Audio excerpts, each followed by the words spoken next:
Quem estava de manhã ou acompanhou de casa, vai lembrar que eu fiz um pedido. Qual foi o pedido? Para orar. Espero que você tenha orado, porque você vai perceber qual é a dificuldade do texto de hoje. Eu quero convidá-lo a abrir a palavra de Deus, lá em Juízes, novamente, no capítulo 19. E até mesmo antes de ler, eu quero sempre que você lembre do seguinte: a Bíblia, ela registra coisas boas, ruins e às vezes asquerosas, mesmo em relação ao suposto povo de Deus. Isso dá mais credibilidade à Bíblia, porque Deus resolveu não esconder determinadas coisas que aconteceram na história do seu povo, para que pudéssemos confiar ainda mais naquilo que Ele revela. E elas estão aí como um mapa, para que você saiba qual é o caminho que você deve seguir, o caminho pelo qual você não deve seguir. E esse é um dos textos, que vai nos falar de algo terrível que aconteceu no povo de Deus, e que ao mesmo tempo nos traz lições importantes, desafiadoras para a nossa vida. Acompanhe Juízes capítulo 19, vamos ver poucos versículos também do capítulo 20. A partir do versículo 1. Naqueles dias em que não, presta atenção nisso, é sempre a tônica de Juízes. Naqueles dias em que não havia rei em Israel, houve um homem levita que, peregrinando nos longes da região montanhosa de Efraim, tomou para si uma concubina de Belém de Judá. Porém ela, aborrecendo-se dele, o deixou, tornou para a casa de seu pai em Belém de Judá, e lá esteve os dias de uns 4 meses. Seu marido, tendo conseguido o seu servo e 2 jumentos, levantou-se e foi após ela para falar-lhe ao coração, a fim de tornar a trazê-la. Ela o fez entrar na casa de seu pai. Este, quando viu, saiu alegre a recebê-lo. Seu sogro, o pai da moça, o deteve por 3 dias em sua companhia. Comeram, beberam, e o casal se alojou ali. Ao 4º dia, madrugaram e se levantaram para partir. Então o pai da moça disse ao seu genro: fortalece-te com um bocado de pão e depois partireis. Assentaram-se, pois, e comeram ambos juntos, e beberam. Então disse o pai da moça ao homem: peço-te que ainda esta noite queiras passá-la aqui, e se alegre o teu coração. Contudo o homem levantou-se para partir. Porém o seu sogro, estando com ele, fê-lo pernoitar ali. Madrugando ele, ao 5º dia, para partir, disse o pai da moça: fortalece-te e detém-vos até ao declinar do dia. E ambos comeram juntos. Então o homem se levantou para partir, ele e a sua concubina e o seu moço, e disse-lhe seu sogro, o pai da moça: eis que já declina o dia, a tarde vem chegando, peço-te que passes aqui a noite. Vai-se o dia acabando, passa aqui a noite, e que o teu coração se alegre. Amanhã de madrugada, levantai-vos a caminhar e ide para a vossa casa. Porém o homem não quis passar ali a noite, mas levantou-se e partiu. E veio até a altura de Jebus, que é Jerusalém, e com ele os 2 jumentos albardados, como também a sua concubina. Estando, pois, já perto de Jebus, e tendo-se adiantado o declinar-se do dia, disse o moço ao seu senhor: caminhai agora e retiremo-nos a esta cidade dos jebuseus e passemos ali a noite. Porém, o seu senhor lhe disse: não nos retiraremos a nenhuma cidade estranha que não seja dos filhos de Israel, mas passemos até Gibeá. Disse mais a seu moço: caminha e cheguemos a um daqueles lugares e pernoitemos em Gibeá ou em Ramá. Passaram, pois, adiante, caminharam, e o sol se lhes pôs junto a Gibeá, que pertence a Benjamim. Retiraram-se para Gibeá, a fim de nela passarem a noite. Entrando ele, assentou-se na praça da cidade, porque não houve quem os recolhesse em casa para ali pernoitarem. Eis que ao anoitecer vinha do seu trabalho no campo um homem velho, era esse da região montanhosa de Efraim, mas morava em Gibeá. Porém os habitantes do lugar eram benjamitas.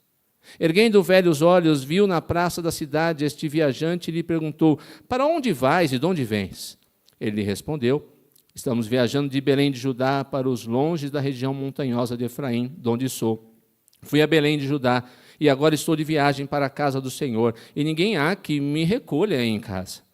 Ainda que há palha e pasto para os nossos jumentos, e também pão e vinho para mim, e para a sua serva, e para o moço que vem com os teus servos, de coisa nenhuma há falta. Então disse o velho: paz seja contigo. Tudo quanto tiver a faltar, fique a meu cargo. Tão somente não passes a noite na praça. Levou-o para casa e deu pasto aos jumentos, e tendo eles lavado os pés, comeram e beberam. Enquanto eles se alegravam, eis que os homens daquela cidade, filhos de Belial, cercaram a casa, batendo a porta, e falaram ao velho, senhor da casa, dizendo: traze para fora o homem que entrou em tua casa, para que abusemos dele. O senhor da casa saiu a ter com eles e lhes disse: não, irmãos meus, não façais semelhante mal. Já que o homem está em minha casa, não façais esta loucura. Minha filha virgem, a concubina dele, trarei para fora. Humilhai-as e fazei delas o que melhor vos agrade. Porém, a este homem não façais semelhante loucura. Porém, aqueles homens não quiseram ouvir. Então, ele pegou da concubina do levita e entregou a eles fora, e eles a forçaram e abusaram dela toda a noite, até pela manhã, e subindo a alva, a deixaram. Ao romper da manhã, vindo a mulher, caiu à porta da casa do homem onde estava o seu senhor, e ali ficou até que se fez dia claro. Levantando-se pela manhã, o seu senhor abriu as portas da casa e, saindo a seguir o seu caminho, eis que a mulher, sua concubina, jazia à porta da casa com as mãos sobre o limiar. Ele lhe disse: levanta-te e vamos. Porém, ela não respondeu. Então o homem a pôs sobre o jumento e dispôs-se e foi para sua casa. Chegando à casa, tomou de um cutelo e, pegando a concubina, a despedaçou por seus ossos em 12 partes e as enviou por todos os termos de Israel. Cada um que a isso presenciava aos outros dizia: nunca tal se fez, nem se viu, desde o dia em que os filhos de Israel subiram da terra do Egito até o dia de hoje. Ponderai nisso, considerai e falai. Capítulo 20, versículo 3. Ouviram os filhos de Benjamim que os filhos de Israel haviam subido a Mispa. Disseram os filhos de Israel: contai-nos como sucedeu esta maldade. Então respondeu o homem levita, marido da mulher que fora à morte, e disse: cheguei com a minha concubina a Gibeá, cidade de Benjamim, para passar a noite. Os cidadãos de Gibeá se levantaram contra mim, e à noite cercaram a casa em que eu estava, intentaram matar-me, violaram a minha concubina, de maneira que morreu. Então peguei a minha concubina e a fiz em pedaços e os enviei por toda a terra da herança de Israel, porquanto fizeram vergonha e loucura em Israel. Mantenha a sua Bíblia aberta nesse texto, feche seus olhos, falemos com Deus mais uma vez. Pai querido, Deus onipotente, clamamos nessa noite por tua misericórdia. A tua palavra é a verdade.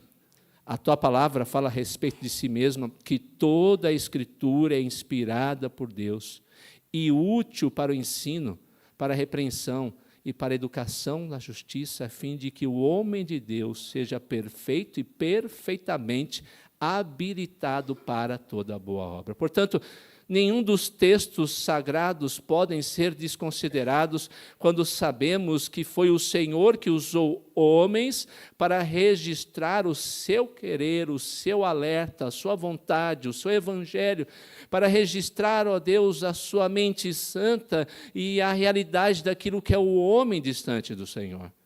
Portanto, suplicamos, ilumina os nossos olhos. Não permita que durmamos o sono da morte, mas que façamos aquilo que te agrada. Se for necessário, repreenda-nos. Se for necessário, quebranta-nos. Se for necessário, anima-nos. Mas, seja o que for, faça-nos por meio da tua palavra e o poder do teu Santo Espírito, mais e mais parecidos com o Senhor Jesus Cristo. Oramos em nome dele. Amém. Queridos, apostasia é a nossa série de mensagens, continuamos nesse mês de julho a falar do tema, e nesse momento eu queria falar sobre a apostasia vista nos relacionamentos. Às vezes nós falamos de apostasia e ligamos a apostasia a questões doutrinárias.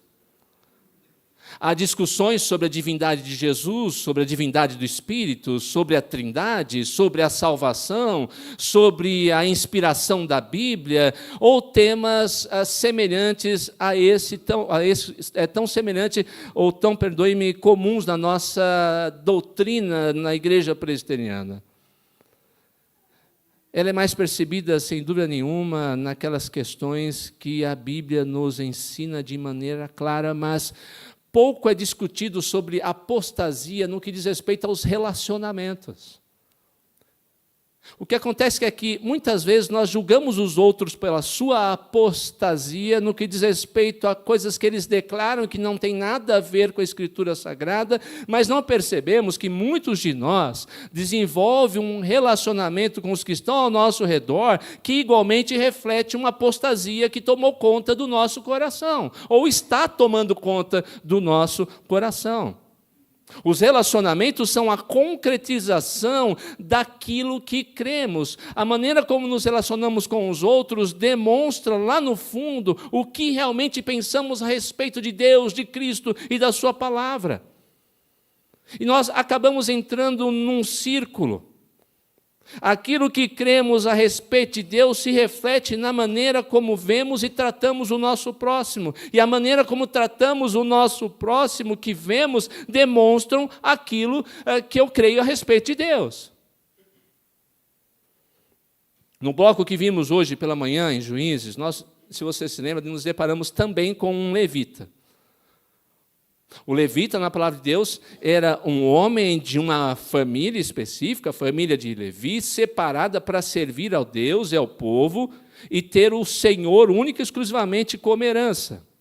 E ali você percebeu que na vida do levita havia entrado um pecado de cobiça, de desejo de sucesso, de orgulho. Deus não era mais a herança para aquele levita, mas o autor de Juízes insiste em falar sobre outro levita. Por que ele faz isso? Para mostrar que a corrupção, a apostasia no meio do povo de Deus tinha contaminado até mesmo os líderes religiosos que deveriam dirigir o povo de Deus para fazer a vontade de Deus. E agora a história continua com esse outro levita. Agora ele se deixa levar por outro pecado. Nós não vemos aqui nada sobre cobiça, nós não vemos um problema que o outro semelhante levita tinha no capítulo anterior, mas nós vemos um líder religioso com um problema implementando algo que não deveria haver entre o povo de Israel, mesmo que tenha acontecido. A poligamia, e pior, ter uma concubina. A concubina era uma esposa de segunda categoria, um objeto para o prazer daquele que a possuía, uma fonte de ostentação. As pessoas olhavam para quem tinha uma concubina e diziam: aquele homem deve ter muito poder, deve ter muito sucesso. Veja só quantas esposas ele tem, inclusive uma ou várias concubinas no seu harém ou na sua casa. O que nos demonstra que o levita, mesmo como um homem supostamente religioso, que deveria servir a Deus e ao povo, havia abraçado os costumes dos seus dias e da região onde ele vivia. E Deus havia dito: não imitem esse povo, não imitem sua cultura, não imitem o seu jeito, não imitem a sua fé, não imitem a sua adoração. Ou seja, o levita que tinha sido separado por Deus para ser santo e encontrar prazer no Senhor, se deixou levar por o prazer do seu coração carnal e se deixou levar pela cultura pagã. Ao invés de influenciar o povo com a palavra de Deus, ao invés de influenciar as pessoas ao redor que não conheciam Deus com a palavra de Deus, ele e o povo de Israel estavam se influenciando pela cultura e o pecado da sua época. O livro de Juízes, queridos, termina de uma maneira melancólica, mostrando a realidade feia, eu usaria até uma palavra aqui mais difícil, pútrida do homem. Mesmo daqueles que se dizem do povo de Deus, porque quando não há um rei perfeito e justo a ditar o caminho que esse povo deve seguir, não se pode imaginar onde esse povo pode chegar. Uma vez aberta a porta para o pecado, para o abandono de Deus, o abandono da verdade, nunca haverá limites para a dinâmica e o poder do nosso pecado e das forças das trevas. Há uma coisa que a gente tem que entender: o pecado não é estático, o pecado é dinâmico. Uma vez aberta a porta para o pecado produzirá pecado, e isso nunca tem fim. Um abismo chama outro abismo. Ninguém pode dizer, não, eu vou até aqui, ele nunca vai até ali. Ele sempre terá mais um passo, e distanciará cada vez mais de Deus, e encontrará cada vez mais a ruína da sua alma. E no texto lido nessa noite, na finalização aqui de Juízes, a apostasia não tem apenas um aspecto doutrinário, mas um aspecto prático, um resultado prático, mostrando que o abandono de Deus, da palavra de Deus, não diz respeito apenas a uma vida religiosa privada, mas a todos os aspectos da nossa vida, principalmente diz respeito aos nossos relacionamentos. Eu queria que você caminhasse comigo olhando para esse texto, e possa ver como os relacionamentos foram manchados pela apostasia e como esses relacionamentos nesse texto demonstram a apostasia na vida de muitos desses personagens aqui presentes. E o primeiro sinal da apostasia, ali, que também pode acontecer e acontece nos nossos dias, é uma visão distorcida do casamento e da família. Eu vou repetir, uma visão distorcida do casamento e da família. Portanto, o primeiro sinal da apostasia diz respeito à maneira como aqueles que amam a Deus vêm e tratam o conceito do casamento, da vida conjugal, da família, do relacionamento, do lar. Esse sinal é demonstrado em vários aspectos nesse texto. Primeiro, há um problema aqui com o concubinato. Qual concubina? Nós não sabemos, o texto não revela ao certo o que aconteceu. Algumas versões dizem que o problema era com ela. De uma maneira ou de outra era com ela, mas de maneira mais grave, algumas versões dizem que ela adulterou. Alguns textos trazem até uma forma mais profunda, mais séria. Ela se prostituiu. Então largou o seu suposto marido, esse casamento de segunda categoria no qual ela vivia. Outras versões dizem apenas que ela se aborreceu, se irou contra aquele homem. Talvez na primeira que eu citei, de uma maneira mais grave a sua ação, na segunda não tão grave, mas também pecaminosa, pois mesmo com um concubinato, ela não deveria ter largado o seu marido, segundo as leis daquela época, principalmente. Mas ela abandonou o levita, voltou para a casa do pai em Belém. Naqueles dias, deixar um casamento era proibido e podia culminar na morte daquele que abandonasse o seu cônjuge. Mas você vai falar, coitado do levita, coitado uma ova. Se você prestou atenção no texto, essa mulher foi embora e só 4 meses depois ele resolveu ir atrás dela. Você imagina uma mulher sair de casa amando, sei lá, o marido, e o marido, durante ela, olha, vou esperar ele lá atrás de mim. 4 meses ele fica assim atrás dela. Ele diz, eu te amo, mas depois de 4 meses eu te procuro. Ama nada. Ele vai, 4 meses depois, até a casa do pai para convencê-la a voltar. Ou seja, ele não estava nem aí para ela. O que ele queria, tudo leva a crer, era primeiro a volta do status dele. Eles não queriam que a pessoa, ele perdeu a concubina, está ficando pobre, coitado. Não, ele queria de volta o seu status. Ele queria uma concubina para mostrar, eu ainda tenho poder, eu ainda tenho dinheiro, eu ainda tenho influência. Mas também, muito possivelmente, ele queria outra coisa. Eu não preciso dizer o que é.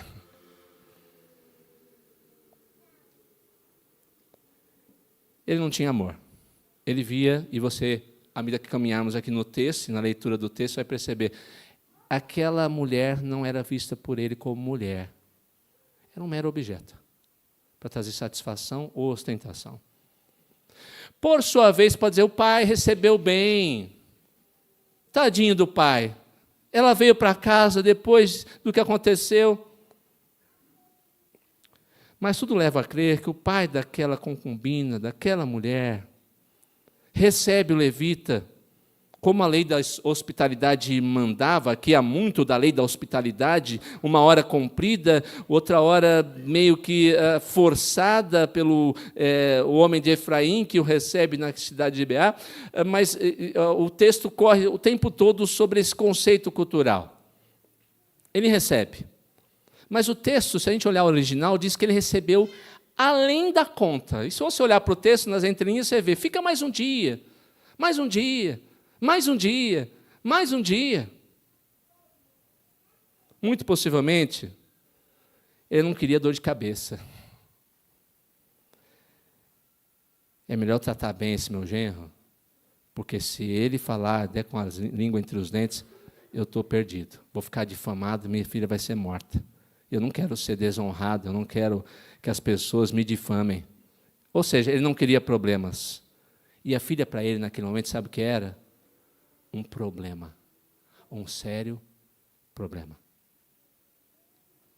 Enfim, você consegue notar, mesmo com a distância do tempo e da cultura, o que está acontecendo aqui? Há uma total ruptura com o que Deus havia estipulado e aquilo que Ele havia revelado como base para o casamento e a família. Deus já havia estipulado como tinha que ser o casamento, e o povo de Deus, mais do que qualquer outro povo, naquele tempo, no mundo, deveria ter a certeza disso. Um homem com uma mulher, um casamento, até que a morte separe. A monogamia entre o povo de Deus, então, estava sendo deixada de lado. O amor verdadeiro não existia. Os vínculos completamente, que deveriam ser profundos, eram completamente levados na brincadeira. Um homem que era supostamente um líder religioso, que deveria encontrar contentamento no Senhor, que deveria encontrar em Deus a sua herança, a sua alegria, a sua riqueza, finalmente deveria ser um exemplo, simplesmente envergonhou aquele a quem ele deveria servir e manchou o nome de Deus. Isso é apostasia na visão bíblica de casamento. É adotar uma visão totalmente contrária àquilo que a Bíblia estabeleceu. E talvez seja esse um dos grandes sinais que a mesma coisa está se repetindo na igreja em nosso tempo, infelizmente. Por exemplo, apenas a título de exemplo, eu lembro de uma mulher, numa igreja que eu pastoreei, que virou para mim, pastor, o que foi, minha irmã? Deixe os jovens curtir, beijar mesmo, ficar mesmo. Nós temos que deixar os jovens dessa maneira, porque só assim é que eles vão saber o que é se relacionar, o que é se casar. Essa é uma distorção, queridos, no meio da igreja, daquilo que Deus pretende e daquilo que Deus estipulou para um relacionamento entre um homem e uma mulher.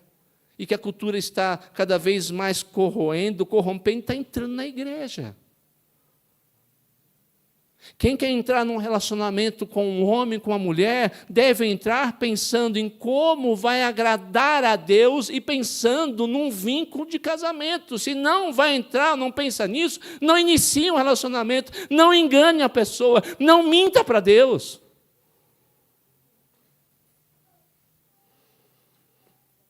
Muitas pessoas estão já maduras, ou quem sabe, porque infelizmente no meio do caminho, um casamento, o primeiro casamento acabou, começa a relacionar com o namorado, mas eu já estou mais velho, a gente pode ter intimidade, não pode. É no casamento que essas coisas acontecem. Por quê, pastor? Porque Deus estipulou.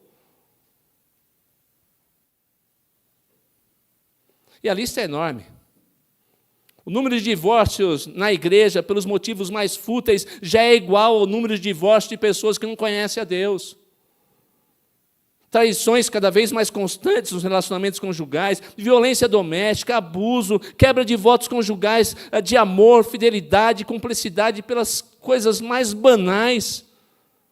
A intromissão pecaminosa na vida familiar dos filhos, os filhos que renegam seu relacionamento com o cônjuge para preferir seus pais, o afastamento íntimo proposital, a falta de disciplina dos filhos, do ensino bíblico dos filhos, do temor ao Senhor aos nossos filhos, são exemplos claros que não estamos muito distantes daquela narrativa, dessa narrativa aqui.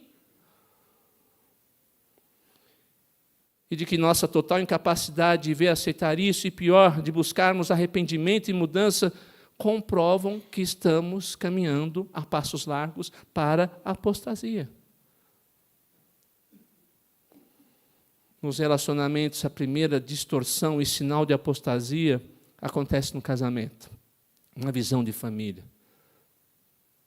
Mas a segunda lição, ela acontece também numa visão distorcida do cuidado do próximo. Um dos mandamentos que Deus havia transmitido ao povo de Israel por meio de Moisés foi o quê? Não matarás. Quando a gente olha para esse mandamento, a gente sempre olha para o aspecto negativo dele. Bom, se eu não matar alguém, tá bom. É o que Deus estipulou. Não, não. Não, cara pálida.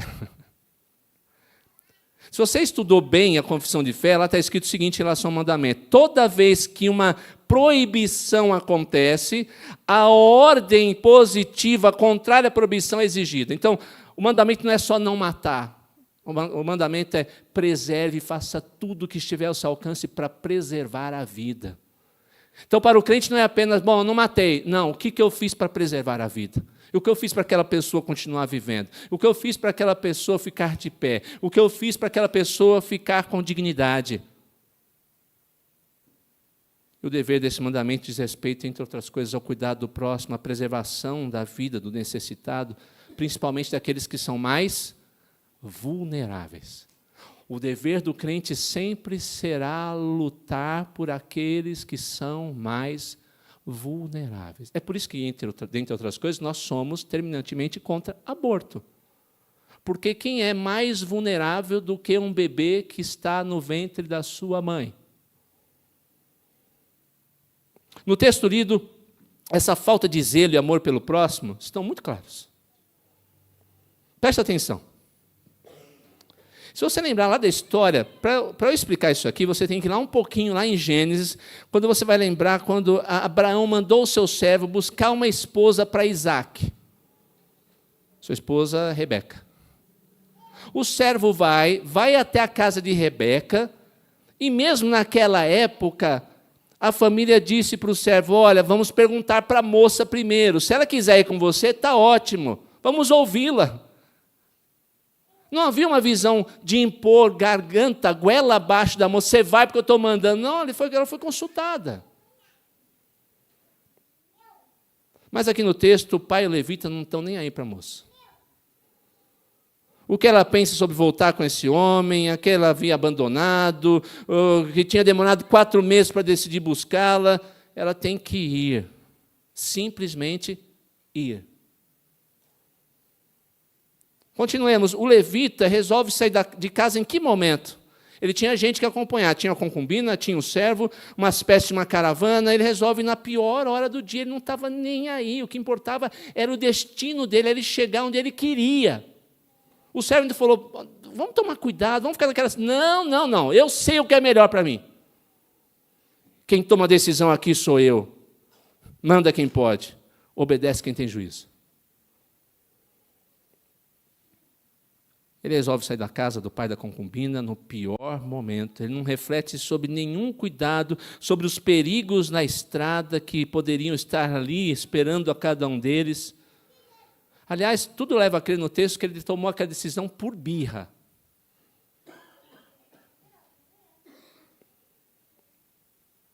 No meio do caminho, o rapaz dá uma sugestão, olha, vamos ali naquela cidade. Não, aquela cidade é de gente... Olha o contraste, irmãos, é importante olhar cada detalhe. Aquela cidade é cidade de gente ímpia. Eu não vou pôr os pés lá. E ele vai para a cidade supostamente de gente crente. A cidade supostamente de gente crente está pior do que a cidade de ímpio.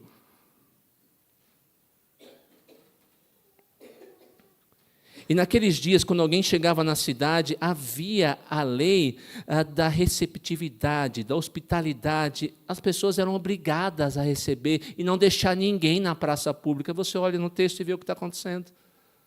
O levita fica ali, tempo, e depois um efraimita que é de outro lugar, que nada tem a ver com a cidade, já um senhor, um homem idoso, que significa que a juventude já achava que essa história não tinha nada a ver, era uma coisa de velho, era uma coisa do tempo passado, era uma coisa de gente que não sabia o que estava fazendo, não fazia, não cumpria mais esse mandamento.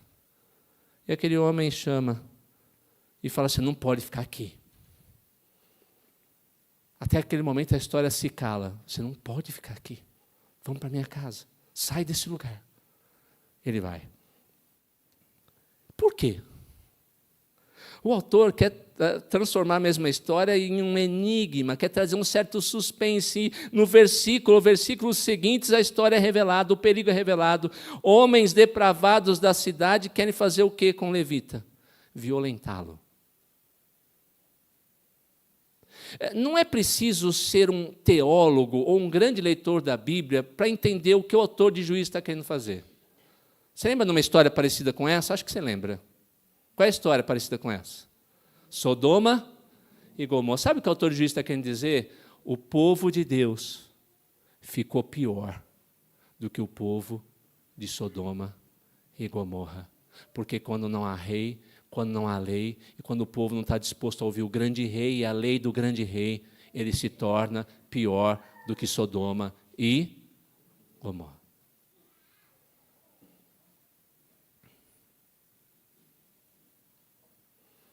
Eles queriam, portanto, cometer duas loucuras, um crime contra aquele homem, e já estavam cometendo e quebrando a lei da hospitalidade. Que contraste e ironia. Eles estariam mais seguros se estivessem entre os jebuseus, entre os ímpios. Isso nos leva a fazer já uma pergunta para a aplicação. O que as pessoas que buscam redenção, salvação, proteção, segurança em Cristo estão encontrando quando vêm à igreja? Sim, eu sei, os desigrejados, queridos, estão errados ao se afastar da igreja. É um pecado, não deve fazer isso. Mas quanto de culpa há em nós, por muitos deles estarem distantes da igreja agora? A igreja tem se apresentado como santa ou tem abraçado a apostasia e sido como o mundo é? Tem sido um lugar de refúgio, um lugar de fuga, um local, um cantinho do céu ou um grande pedaço e monopólio do inferno?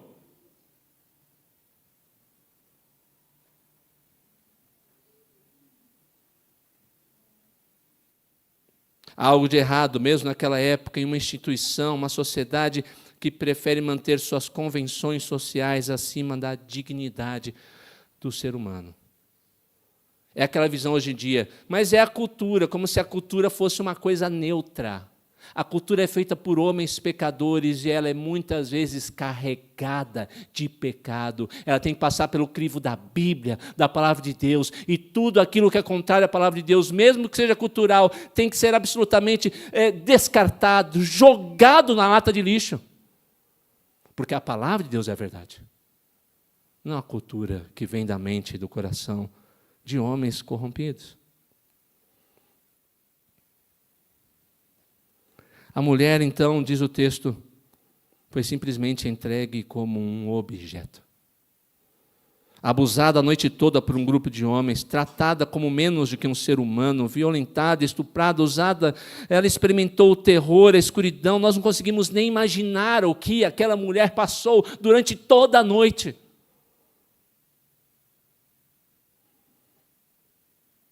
E nós, homens aqui, deveríamos refletir do papel de Deus, que nos chama a lutar pela vida do mais fraco, demonstrando amor pelo próximo. Simplesmente, muitas vezes temos preferido preservar a nós mesmos. Foi o que aconteceu com o levita. Você olhou para o texto?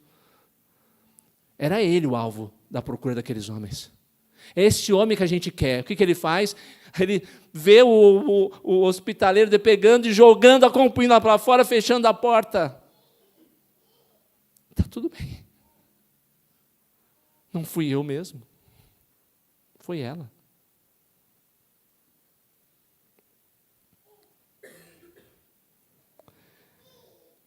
Quantos homens hoje não pensam na esposa, na família, não param o emprego, arrumam trabalhos ou não arrumam trabalhos para sustentar o mínimo necessário, a necessidade de família. Quantas mulheres gastam além do que deveriam, reclamam por desejar um estilo de vida que seus maridos não podem dar, não tendo contentamento com a provisão que Deus prepara para a sua história. Isso é apostasia no relacionamento. É não pensar no marido, é não pensar na esposa, é não pensar no próximo. E se você reparou em todo o texto, há algo também singular. Você reparou em algum nome de personagem aqui? É um levita? É o pai da concubina? É uma concubina? É o moço do levita? É um grupo de homens maldosos, filhos de Belial? Por que não tem nome? Por que o autor não nomeou quem é esse levita, quem é essa concubina? Há 2 motivos para isso, irmãos. Primeiro, para que o leitor entenda a generalização do mal que tomou conta de Israel. Ele queria dizer, isso aqui, gente, se tornou comum naqueles dias. Acontecia em toda a cidade, acontecia em todo canto. Era assim que as pessoas viam os outros, é assim que viam os religiosos, é assim que os religiosos pensavam, é assim que viam as mulheres. É uma mulher, não importa ser concubina, uma mulher qualquer, não tem nenhum problema ela ser estuprada a noite inteira, no meio do povo de Israel. Além disso, queridos, sem nome, quando não tem nome, eu coisifico a pessoa. Ela deixa de ser um ser humano, ela se torna um objeto. É alguém qualquer que eu não sei, uma pessoa lá. Uma coitada qualquer, uma desvalida, uma concubina que aquele homem tinha, não sei quem era. Isso importa?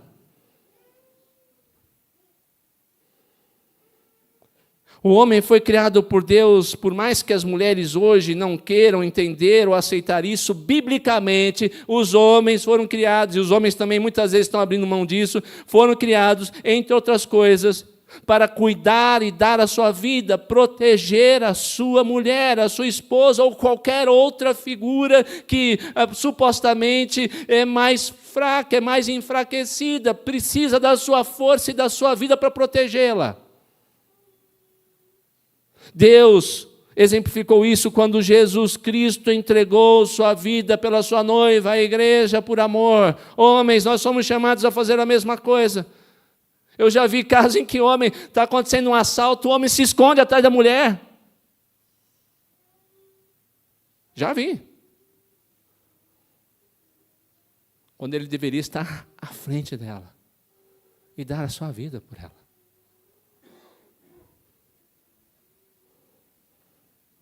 E muitas mulheres estão aceitando a mesma ideia. Eu não preciso de homem para nada. Eu faço tudo sozinha. Até o dia que tem que andar numa rua deserta, escura, sozinha.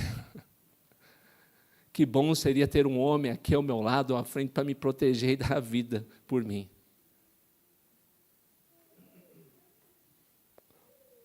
A apostasia se caracteriza também quando a igreja absorve essas ideias e passa a imitá-las. Os homens perdem a noção de que foram criados por Deus para se doar pela esposa, pelos filhos, pela causa evangélica, pelos mais necessitados. E apliquemos isso, então, a várias questões. Eu já falei do aborto, mas no cuidado das viúvas e órfãos, aos enfermos, aos desempregados, aos solteiros adultos, aos filhos que têm seus pais e precisam cuidar deles, mas muitas vezes também são órfãos de pais vivos, porque os pais não cuidam deles, nós precisamos cuidar desses filhos, pais idosos, os miseráveis, os abusados fisicamente, as vítimas de violência doméstica, aos pais cujos filhos estão imersos no mundo das drogas. Há muita gente precisando do nosso apoio. Nós não temos que fazer como esse levita. Joga a mulher lá, se vira, não é comigo mesmo.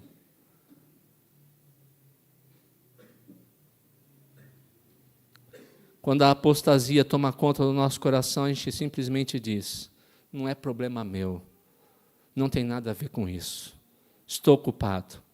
Ema, cada um com seus problemas. Terceira e última lição. A apostasia nos relacionamentos pode ser demonstrada por uma visão egoísta sobre o relacionamento com o próximo.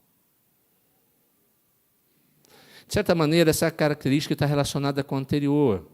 É a base dela e todas as outras. Você vai lembrar que Tiago, lá no capítulo 4, versículo 1 a 3, fala dessa nossa luta contra o egoísmo. Ele fala, vocês cobiçam, vocês não têm nada, vocês matam, sentem inveja, não podem obter nada, vivem, lutam, fazem guerras, porque vocês pedem para o seu, ou para esbanjarem seu prazer. O egoísmo, queridos, é o sentimento de que nós somos o centro de todas as coisas e que tudo e todos devem se curvar aos nossos santos desejos, caprichos, não importa quais sejam eles. Eu me torno rei e usarei as pessoas como melhor me parecer. Nesse texto de Juízes, para o levita, a concubina é o que? Sua propriedade. Ela não tem escolhas, ela não tem direitos, ela não tem sentimentos, ela não tem misericórdia, ela não tem chance de nenhuma graça. Ele é como todos nós, propensos, ou como somos propensos a ser. Assim, toda vez que olhamos para o outro como objeto a fim de atender a nossa satisfação egoísta, estamos abdicando da fé e apostatando da verdade de Deus, tornamo-nos como o mundo é. Como eu já observei, os personagens não têm nome. Ou seja, era um comportamento comum entre todos, pais, levitas, judeus, mulheres. As concubinas de mulheres eram tratadas assim, sem nenhuma humanidade. Porque o que importava para aqueles homens, e também o levita, o líder religioso, era o prazer egoísta e depravado fosse atendido. A gente olha para aquele grupo de homens, que absurdo que eles queriam fazer com o levita. O levita não era muito diferente deles. E aí nós vamos caminhando, os cidadãos daquele lugar não se importavam com estrangeiros sozinhos, muito menos conterrâneos, irmãos do seu povo, no meio da noite, dormindo ao relento, precisando de ajuda. Eles olham para aquele estrangeiro não como um ser humano, como objeto para atender às suas necessidades, ou melhor, seus desejos sexuais mais profanos. O homem que recebeu o levita, você prestou atenção, não está nem aí para a filha dele, não está nem aí com a estranha que deveria também ser protegida com a sua vida naquela casa, ele devia zelar também por ela, não é só pelo levita, só pelo homem, pelas duas. Ele simplesmente as oferece para se livrar do problema que ele não quis resolver. Ele quer transferir o problema que é seu para outro. E o levita? O levita não é diferente. Ele lança a concubina para aqueles nojentos, para ser abusada por toda a noite, um enredo pior do que filme de horror, e você pensa que ele se importou? Ele poderia dizer, meu Deus, o que está acontecendo com a concubina? E agora? Meu Deus, não estou ouvindo barulho nenhum. Ah, meu Deus. Não, silêncio, o texto é pior do que isso. Consciência pesada, não, o texto diz que o levita, sabe o que ele fez? Dormiu a noite toda, sossegadamente. E a Bíblia no texto diz que ele só acordou no outro dia de manhã. E sabe qual a primeira coisa que ele fez quando abriu a porta? Onde está a mulher, coitada? O que aconteceu com ela? Não. Quando ele a vê deitada, sabe o que ele fala? Com a mais profunda e absoluta frieza. Levanta, vamos embora. É como se lêssemos ali nas entrelinhas. Eu sei que você foi violentada a noite toda, que fui eu quem... Você confiava em mim para a sua proteção. Eu sei que seu pai me entregou a confiança sua nas minhas mãos. Eu sei que eu te entreguei de mão beijada esses terríveis homens, que eu nem imagino o que eles fizeram com você. Sei que tirei você da segurança do seu lar. Mas o que tem de mais? Deixa de ser mole, recompensa e vamos. É um privilégio você continuar comigo. Queridos, eu vou ser muito sincero com vocês, é triste demais interpretar, preparar o sermão e pregar sobre essa realidade que está nesse texto. Mas é um alerta para todos nós nessa noite. Quando a apostasia toma conta do nosso coração, nós não apenas nos afastamos de Deus e da verdade, mas passamos a nos tornar egoístas, insensíveis, repugnantes, indiferentes uns para com os outros e olhando para os que nos rodeiam pensando, como é que essa pessoa vai atender os meus anseios egoístas e pecaminosos? Levita trata aquela mulher como animal, ele a vê como uma coisa, um lixo. E a maneira como vemos e tratamos nosso cônjuge, nossos irmãos, nosso próximo, falam profundamente sobre a nossa fé, a fé que possuímos, que muitas vezes não tem nada a ver com a fé que foi dada aos santos. Enfim, no episódio todo o que vemos são personagens que pensam apenas em si mesmos e que não dão a mínima para os sentimentos, preservação, vontade dos outros. O que importa é o prazer próprio, a preservação da própria vida, dormir confortavelmente, encostando a cabeça no travesseiro, enquanto alguém lá fora é vítima dos mais absurdos, indescritíveis abusos de homens perversos, pervertidos, totalmente tomados pelo pecado e maldade. Eles pensaram apenas em si, seu egoísmo repugnante. Qual é o resultado? O levita apresenta um infeliz epílogo para aquela história. Não havia nenhum lugar na Bíblia para ele fazer o que apoiasse, para que ele fizesse o que fez. Ele pega a mulher mais uma vez, a constatação que ele via aquela mulher como um pedaço de carne, um objeto. O que ele faz? Pega o cutelo, já viu o açougueiro? Né? Pegando aquele pedaço com osso, cortando. Foi isso que ele fez com a mulher. E manda um pedaço ou uma parte, ou cada parte, para uma das tribos de Israel. E se você prestou atenção na história, ele edita a verdade. Ele não fala nada dela. Se você prestou atenção no texto, se havia um homem profundamente egoísta nessa história, este homem é esse levita. Quando ele vai falar a história, olha o que fizeram com a mulher, quanto ela deve ter sofrido, o que aconteceu com ela? Não, ele diz, ninguém tem o direito de fazer isso comigo. Eles se levantaram contra mim, minha concubina, e tentaram matar-me. Eu sofri, eu.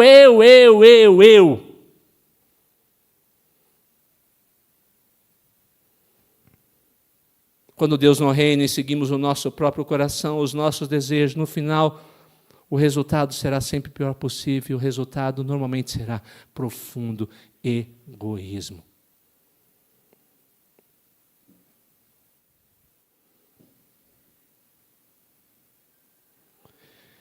Concluindo, se você olhou para a história, todos os ofícios que Deus havia dado para o povo, seu povo, estavam completamente corrompidos. O outro levita, no outro texto, se você lembrar, a tribo de Dan vai até ele e pede para ele fazer uma profecia. Ele fala uma profecia que não tem nada a ver. A profecia, o profeta está corrompido. Não tem rei, o reinado está corrompido. E agora o sacerdote está corrompido do mesmo jeito.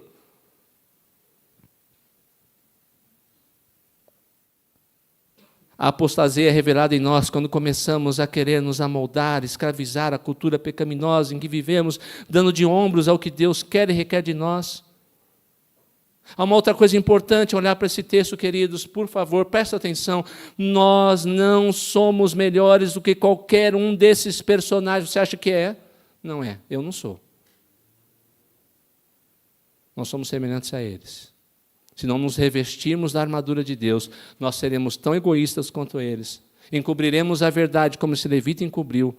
Não consultaremos a Deus em nossas decisões pecaminosas. Vamos falar sempre coisas boas ao nosso respeito, pensando somente na vantagem que podemos levar.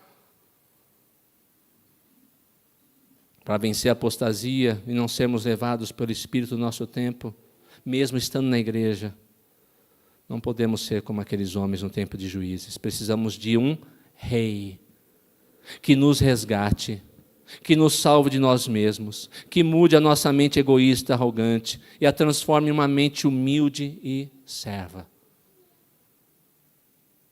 A sociedade só poderá entender o que é servir, o que é proteger o mais suscetível à violência, ao mal, aquele que precisa e é mais vulnerável, quando pregarmos a realidade do Evangelho de Cristo e mostrarmos que é mais importante servir do que ser servido. Você e eu podemos achar, mais uma vez, que somos melhores do que aquele levita, do que aquele pai, do que o efraimita, do que aqueles homens sanguinários, mas a história dos Juízes é nada mais, nada menos do que a nossa própria história. Qual de nós nunca pensou, falou, fez coisas abomináveis? Qual de nós nunca foi ou é egoísta? Qual de nós não se acha superior aos outros? Qual de nós não cria o seu próprio reino, suas próprias leis, sua própria justiça? Qual de nós nunca olhou para o seu marido ou esposa e pensou no que se pode aproveitar dele ou dela? Qual de nós não se esquivou de situações nas quais precisava proteger o outro apenas para proteger a sua própria pele? Só uma solução para isso, crermos, submetermos e sermos dirigidos pelo Senhor Jesus Cristo, o Redentor, Salvador e Rei. Porém, se não nos submetermos a Ele, ao seu doce domínio e direção, Só nos resta lembrar do alerta dado pelo próprio autor de Hebreus, e então eu termino minha mensagem. Guardemos firmes a confissão da esperança sem vacilar, pois quem fez a promessa é fiel. Cuidemos também de nos animar uns aos outros no amor e na prática das boas obras. Não deixemos de nos congregar como é o costume de alguns. Pelo contrário, façamos as demonstrações, ainda mais agora que vocês veem que o dia se aproxima. Porque se continuarmos a pecar de propósito, depois de termos recebido o conhecimento da verdade, já não resta sacrifício pelos pecados, pelo contrário, resta apenas uma terrível expectativa de juízo e fogo vingador, prestes a consumir os adversários. Quem tiver rejeitado a lei de Moisés morre sem misericórdia, pelo depoimento de 2 ou 3 testemunhas. Imaginem quanto mais severo deve ser o castigo daquele que pisou o Filho de Deus, profanou o sangue da aliança com o qual foi santificado e insultou o Espírito da graça. Pois conhecemos aquele que disse: a mim pertence a vingança, eu retribuirei. E outra vez, o Senhor julgará o seu povo. E ele termina: horrível coisa é cair nas mãos do Deus vivo. Oremos. Pai onipotente, Senhor das luzes, dirige a nossa vida. Olhamos horrorizados para este final do livro de Juízes. Ficamos perplexos daquilo que aconteceu, com aquilo que aconteceu entre aquele povo que era chamado o seu povo. Mas a história desses personagens é a nossa história. Se não estivermos apegados ao Senhor, se não formos dirigidos pelo nosso Rei, se não nos deixarmos levar e amoldar pela sua lei, a sua palavra, se não andarmos pela fé mesmo diante de um mundo mau, realizando o teu querer, seguindo os seus preceitos, principalmente em nossos relacionamentos. Pai Celeste, perdoa-nos e ajuda-nos para que façamos a tua vontade.